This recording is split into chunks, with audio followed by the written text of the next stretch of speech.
What's up guys, it's Alek, and I've recently started a $0 to $100,000 Etsy challenge right here on my YouTube channel, documenting every step of the way until we hit $100,000. And I've just passed the 100 sales milestone after about 4 weeks of work, which is super exciting. If there's anything I've been able to take away, it's that the first 100 sales are by far the most difficult to get, but also easily the most rewarding. There's something about that triple-digit sales that you just can't beat. Now, I've had successful Etsy stores in the past, and one of my stores just crossed the 40,000 orders milestone, which I'm ridiculously grateful for. I've been fortunate enough to make over 7 figures with this store, and it generates multiple 6 figures a year. Now, that's just to show you what's possible on Etsy alone. And now I'm essentially starting over from scratch just to prove that this can be done over and over again. But in doing this, I've realized once again how difficult it really is to get the first 100 sales. I was honestly dreading getting the first 100 sales on this new store, but I actually got the first sale within a week, and ever since then I've been getting consistent sales each day. So in this video, I'm going to go over the 3 tips that have gotten me over 100 sales multiple times, and by the end of the video,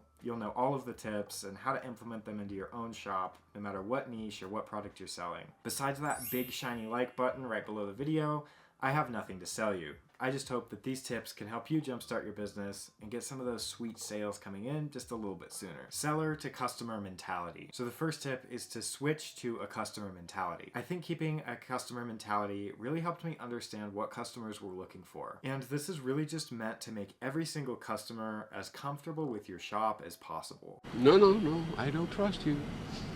By comfortable, I mean make it as promising and inviting as you can. When someone finds your shop, it should look like they're actually going to get the product that's listed for sale. The hardest part about starting with a new store is the lack of social proof around that business. Like, nobody wanted to be the testing guinea pig for my new shop, and it needed to not feel like a ghost town. So there's a few things that I did to make this store feel like an actual business. And in order, these things are listings, sales, and then reviews. Now, listings is first because it's the only thing that you can really control. And what I mean here is you want to have at least a page of products. If you only have 3 to 4 products listed for sale, it looks like you're not an established brand, which you're not established whatsoever, but you don't want to give off that impression. You want to give off the impression that you're an actual business with a good product to sell. Getting at least 20 listings up for sale will completely fill out the first page of your shop, and whenever someone visits your shop, it's gonna look like you're an actual seller and you're actually doing business. Like, you never see a business that only has 3 or 4 products. They've got a full page of products. So get at least 20 listings up. When someone sees a full page of products, it looks like a catalog, and that sends a message to the customer that you're serious about what you're doing. A bonus tip here is that when I'm creating my listings, I really try and use images that fit the Etsy vibe. It'll really disguise the fact that you're new, and people who have purchased on Etsy before are gonna be more likely to spend money with you because everything feels more familiar. If you're selling products like t-shirts or mugs, a lot of times you can buy the mock-ups right on Etsy for just a couple of dollars,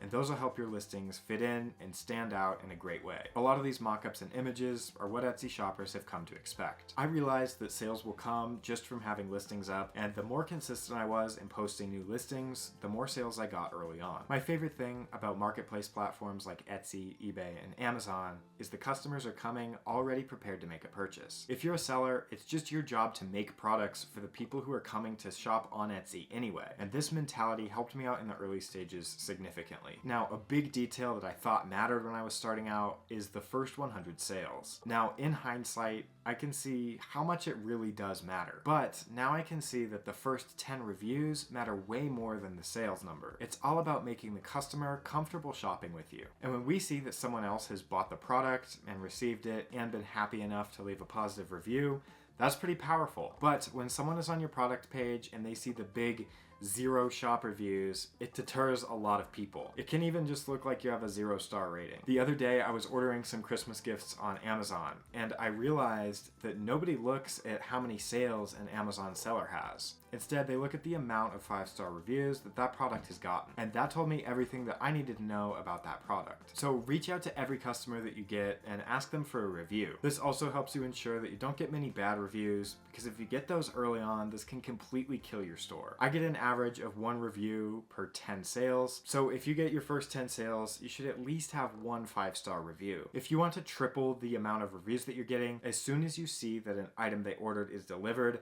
send them a thank you and give them something for free. A coupon for free shipping, a discount, or if you want to do the most powerful offer, give them some store credit. Now this can be the same percentage so that when you sell that product again, it'll just be a break even. You could just say something like, hey, here's a free thing, and if you enjoy the product that you like, then positive feedback always helps us out. If you do this for your first few sales, you'll get a ton of reviews, and those positive reviews will send your products to the top of search results. A quick side note here is to be careful having your friends and family buy your products and leave a review for you right off the bat. Don't get me wrong, when you list a product and it sells right away, it shoots to the top of the search results because the algorithm thinks it's a super hot product. But customers can somehow always sniff out the fake reviews, so having your friends and family leave you inflated, puffy reviews might be dangerous for your shop. I'd rather wait to get some real customer reviews than risk having someone sniff out a forged or exaggerated review. So provide social proof by having good products that fit in. Ask every customer you get to leave a review, and you'll be amazed at how effective this is at getting social proof on your new business. Now, the second tip is to let the sales come to you. Like I mentioned, Etsy is a marketplace, meaning they've built up a brand that brings in millions of customers to their site every single day.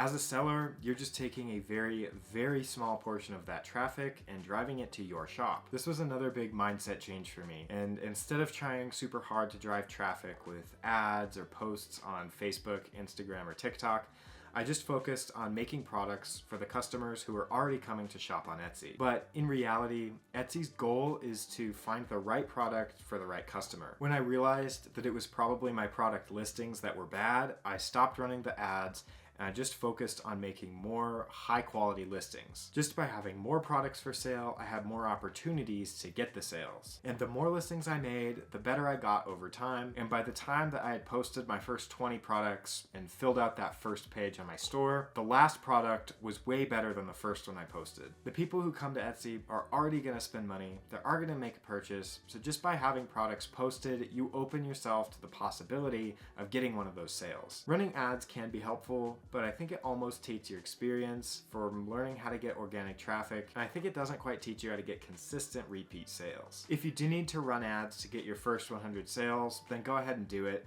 but I don't think it's easier than doing it with organic traffic. Plus, it's gonna cost you some money. When you're spending money driving traffic to your store, there's an extra level of emotional interest in seeing it do well. Anytime you can detach your emotions from your business, you're going to be more successful. I would get super discouraged if I went a week without seeing any sales. That discouragement would lead me to not posting new products or handling customer service, and it would ultimately cost me because I wasn't treating the business like I was already successful. When I decided that I was gonna be successful, I started running the business like I was already getting plenty of sales a day. This meant that every day I had to sign in and handle every customer message. I had to post new products consistently, and I had to operate the business like I was doing 6 figures a year, even though I hadn't even made my first 100 sales. Consistently doing the basics. This is by far definitely the most important factor, and it really ties everything together. There are 3 basics, regardless of what kind of shop you have or what product you sell, what niche you're selling in, and I found this to be the recipe for success on Etsy. It might sound a little repetitive,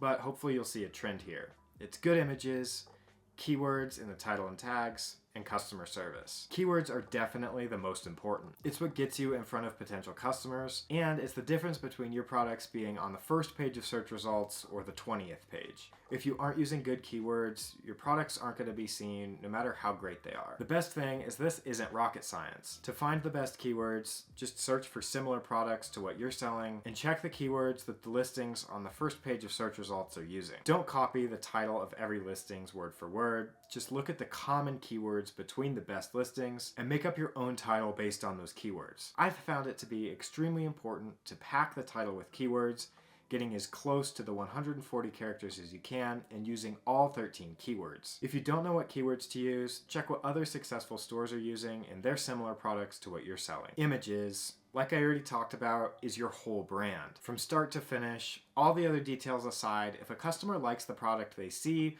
they're more likely to put an order in. Images are the first impression, the brand, the marketing, and ultimately what the customer is buying. This is almost as important as the keywords, because once your listing shows up in front of the customer, it's the image that draws them in and convinces them to make the purchase. I already mentioned this, but you can get some great mock-ups on Etsy for just a few dollars each. Not only that, but you can reuse them dozens of times by just switching out the design that you put on top of them. You can find the mock-ups that seven-figure stores are using and buy them and use them for yourself. Obviously, if you're following the first tip and making sure that every customer is comfortable, then you'll take care of the customer and make sure that they're happy with every product they receive. With your first few sales, give the customer more than they were expecting, and you'll get a 5-star review on every single order. After you have a few 5-star reviews, your listings are going to shoot to the top of search results. Reply to every single message as quickly as you can, be friendly, and treat every single customer like they're your first one. Doing the 3 basics consistently is what 6- and 7-figure stores do every single day. If you do this, you'll get your first 100 sales and far beyond. I've seen stores in pretty much any niche you can think of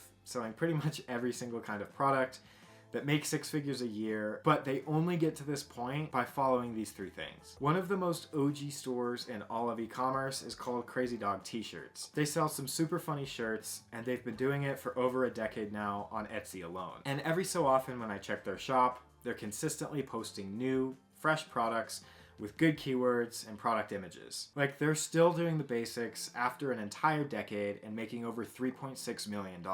And they wouldn't have ever gotten their first 100 sales if they hadn't done the basics to begin with. So to quickly recap, use the customer mentality to build up a shop so it doesn't look like a ghost town. Etsy is a marketplace and they're already bringing in hot traffic to the site. Using the 3 basics of keywords, images, and customer service, customers will organically find your products from the keywords you use by the millions of daily visitors coming to Etsy. They'll click on your listings because you have good images, and they'll leave you a 5-star review from your excellent customer service and from going above and beyond. And the cycle just repeats over and over and over until you've made 100 sales, 1,000, and 100,000 sales. Leave a comment for the YouTube algorithm, and I'll see you next week.